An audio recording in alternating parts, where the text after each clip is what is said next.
সুকান্তর মুখোমুখি হওয়ার ক্ষমতা নেই, কেন্দ্রীয় মন্ত্রী ফিরে যেতেই ফের হুমকি কল্যাণের।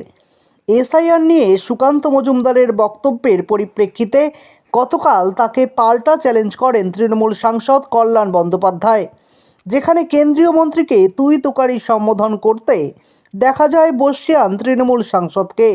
শুধু তাই নয়, ক্ষমতা থাকলে শ্রীরামপুরে এসে দেখান বলেও চ্যালেঞ্জ ছুড়ে দেন তিনি। পরবর্তীতে তার চ্যালেঞ্জ গ্রহণ করে আজই শ্রীরামপুরে পা রাখেন সুকান্ত মজুমদার।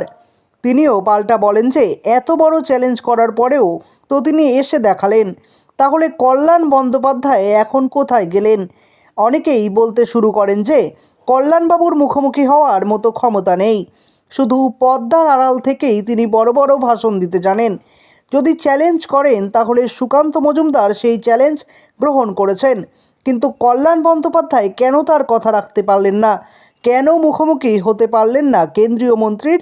আর এই সমস্ত প্রশ্ন যখন উঠছে, ঠিক তখনই কেন্দ্রীয় মন্ত্রী শ্রীরামপুর থেকে দাপটের সঙ্গে সভা করে ফিরে যেতেই ফের সেই সুকান্ত মজুমদারকে হুমকি দিয়ে বসলেন কল্যাণ বন্দ্যোপাধ্যায়। প্রসঙ্গত, গতকালই সুকান্ত মজুমদারকে শ্রীরামপুরে এলে উড়িয়ে দেওয়া হবে বলে হুঁশিয়ারি দেন তৃণমূল সাংসদ কল্যাণ বন্দ্যোপাধ্যায়। আর সাথে সাথেই সুকান্তবাবু জানিয়ে দেন যে তিনি শ্রীরামপুর যাবেন। আজ সেই শ্রীরামপুরে বুকে দাঁড়িয়ে কল্যাণ বন্দ্যোপাধ্যায়কে কেন দেখা যাচ্ছে না তা নিয়ে পাল্টা প্রশ্ন করেন সুকান্ত মজুমদার।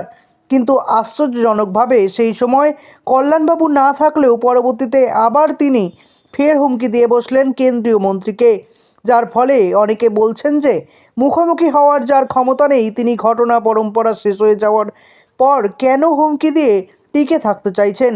কেন সুকান্ত মজুমদারের মুখোমুখি হতে পারছেন না শ্রীরামপুরের তৃণমূল সাংসদ?